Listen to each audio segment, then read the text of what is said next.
पीछे हो जाओ, थोड़े 2-2 फीट, 2-2 फीट पीछे हो जाओ। मजा आ जाएगा अगर तुम 2-2 फीट पीछे हो जाओ, 2-2 फीट।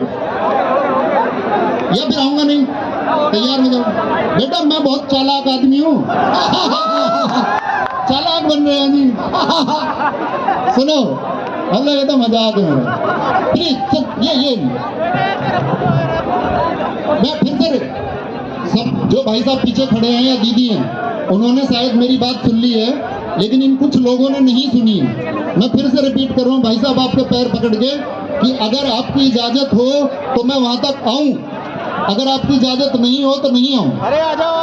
पैर मत छूना बस अपने जीवन में। मतलब ऐसा नहीं कि मैं ऑन कैमरा एक वीडियो में था, मैं उसने कहा यार मास्टर में तो बहुत घमंड है, पैर नहीं छूने देता। Yes sir. मतलब ये मेरे दिल की इच्छा है।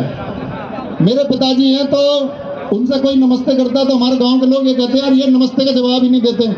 उनका स्वभाव है, उनका होठ हल्के से हिलते हैं और वो पैर छूने के लिए मना करते हैं। तो मेरी रिक्वेस्ट है आप सब लोगों से, मैं हाथ मिलाना चाहता हूँ तुमसे, मैं तुमसे गले मिलना चाहता हूँ। तो उसको नीचे जब हम आएंगे तो अभी नहीं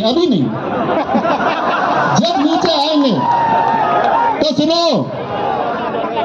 कितना आरडब्ल्यूए टीम से प्यार है पूरा हिंदुस्तान जानता है।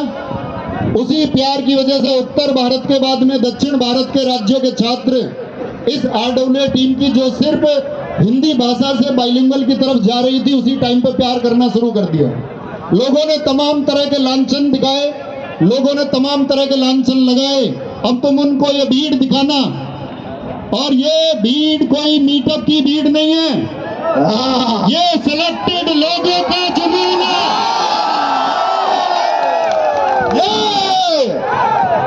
ये कुछ लोगों की मैंने बात सुनी, कुछ लोग कह रहे थे कि ये लोग पैसे दे के बुलाते हैं। मैं अपने उन साथियों से जिनके हाथ में कैमरा है, मैं कहूँ उस एक व्यक्ति का जमीर मर जाए जो यहाँ एक भी व्यक्ति यदि कुछ पैसे के लिए यहाँ आया हो और अभी इस बात का विद्रोह करे कि मुझे पैसे में बुलाया गया है। कोई वो एक व्यक्ति या कोई ऐसा तो नहीं है जिसको पैसे में बुलाया। तो जिन्होंने इस मेहनत कश भीड़ पे, मेरे दोस्त, हम लाइब्रेरी में पसीना बहा के हम अपनी नींद को खो के पड़े हैं। एक दोस्त ने बताया कि उसने 48 घंटे तक निरंतर पढ़ाई की, क्योंकि हमारे पास वो चीज नहीं थी जिसको हम पाना चाहते थे, लेकिन आज हमारे पास वो चीज है जिसके लिए हम मेहनत कर रहे थे, और तुमने ये मेहनत करके पाया है। लेकिन दोस्त याद रख लेना, मैं फिर कहता हूँ, तुम्हारी ये मेहनत जारी रहनी चाहिए, तुम्हारी ये मेहनत रुकनी नहीं चाहिए। अरे छेनी हथौड़े को अस्त्र बना लिया वीर ने, पर्वत भी कांपा था जब ललकारा था मांझी धीर ने, और हम जो बचपन में खुश हो जाते थे एक टॉफी में, हम जो बचपन में, मैं माता पिताजी जिनके भी आए हैं, मैं इन बच्चों से कनेक्ट करना चाहूंगा। जब ये छोटे बच्चे होंगे, आपने सपना देखा होगा कि मेरा बच्चा एक दिन कामयाब हो जाए। माताजी पिताजी वो बच्चे अब कामयाब हो चुके हैं और ये कभी तुमसे एक टॉफी मांगते थे, तो मैं उसको कनेक्ट करता हूँ और फिर से बोलता हूँ कि छेनी हथौड़े को अस्त्र बना लिया वीर ने, और पर्वत भी कांपा था जब ललकारा था मांझी हीर ने। और हम जो बचपन में खुश हो जाते थे एक टॉफी में, और हम जो खुश हो जाते थे बचपन में एक टॉफी में, हमने अपनी जान लगा दी, जान झोंक दी पेन में, और सारी की सारी ताकत लगा दी अपनी कॉपी में। तो ये दोस्त, तुमने बहुत मेहनत से पाया है, अब तुम्हारे पास कुछ जिम्मेदारियां होंगी।